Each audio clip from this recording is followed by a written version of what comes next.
Hello guys, welcome back. In this video we will have a look on a generator called Position. So generators generally use the baked textures which are basically done from here. Okay, so once you bake these textures you get different types of maps like this one, which is world space normal. We have position. So if you could see, there's a difference in the world space normal here. Here the top faces are the source. Top faces and the bottom faces of this model has been colorized differently. However, the position is like a neat gradient placed from top to the bottom. So when I'm talking about this generator is going to use the position which you have seen just now. Okay, so let's get into the usage of this generator. So for that I'm going to create a new solid layer, and I'm going to put a color on top of it, and then add some height to it, and then just make it look more glossy. So this is the model which is having a jade material. On top of that I've just put this red glossy material. So what I'm going to do is I'm going to take a mask which is going to be a white mask, and on that I'm going to put a generator, and generator I'll be using this position map, a position generator here. So immediately after taking this, you should able to see this model has got that red color on the top, and gradually it's becoming jade here. Okay, then what I'm going to do is there are three options which are basically used at a global level. So it generally affects the generator, and if you could see, there is a gradient. Let me increase this contrast, and you should be able to see that sharpness.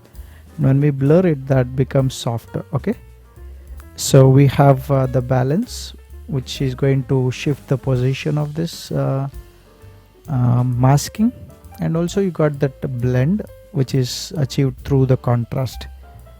Okay, and if I just explore the parameters here, we have the same options again, balance and contrast. So if you could see, the balance again offsets the position there, and then we have contrast which makes it sharp. So there are two levels, don't worry, this is exclusive to the position. This is above that, so it's like two levels of switch, but it works same. So these both values multiply, so global contrast and multiplied value will be shown there. And what is really important is we have three options: right to left, top to bottom, and front to back options. So I've switched all these values to 0. So and I'm going to choose the right to left option, so which is going to be bringing up the masking on to the half of the model. Okay, like that. So if I want to reverse it, so I can click this and invert, and it becomes reverse, so it comes from the opposite side there. So I'll bring back the right to left and then bring top to bottom, which is going to make this coming from top to the bottom side. And then we have front to back, and you want it to if you want it from back to front, you just click this invert button. Okay, so you have a texture option, which is you can put a texture in the gradiency. So click this use texture option from false and make it to true. Then you got the texture related options here, and then you can go to the image inputs and click that, and then bring any of the procedural texture you have. So I'm going to use this black and white spots, and then we will just you won't see anything happening here, but if I just scroll, in the texture category you have texture opacity, so bring that up. Now you should able to see that slight bump here, and the reason you're getting the bump is your solid colors bump, the height value was like used.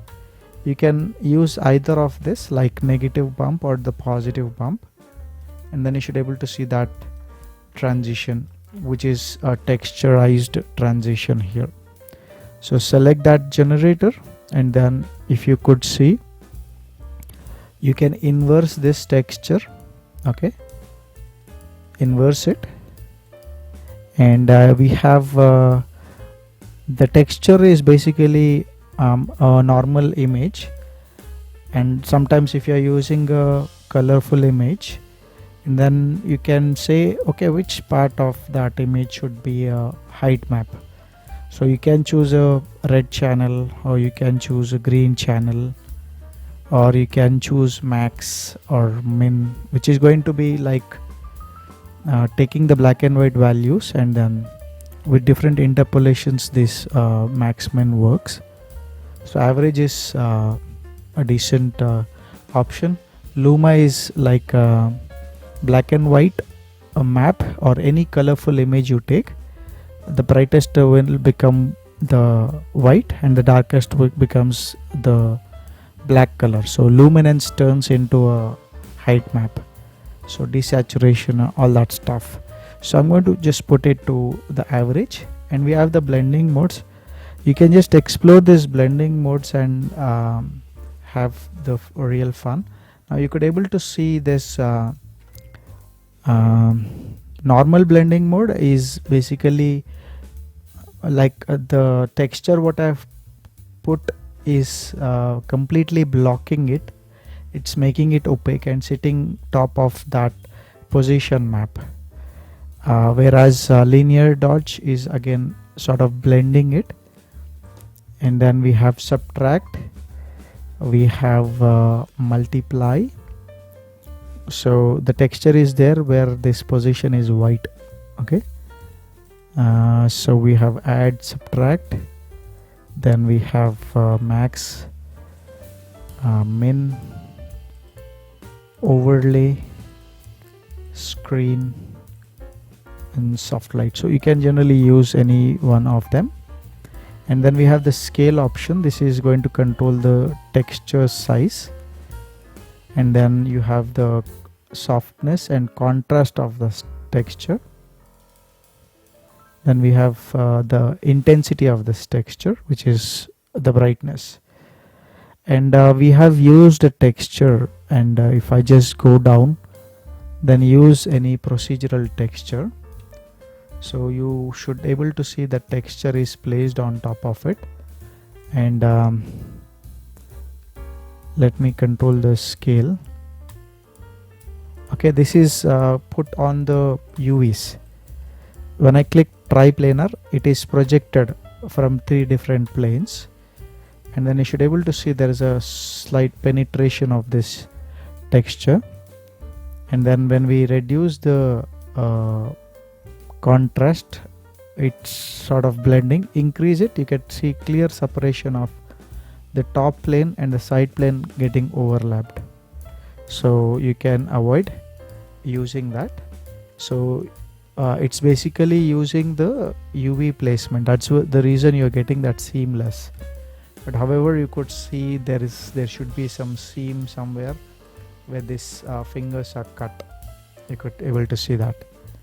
But if I generally choose it to triplanar, it projects the texture and you don't see the seam there. Okay, so you want the texture which you have picked to be on UVs or to be projected, you can choose that between.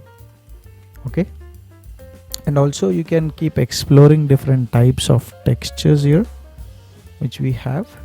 Okay, and it's quite interesting. Let me even play with the options like this. Okay, you can also change the position of this in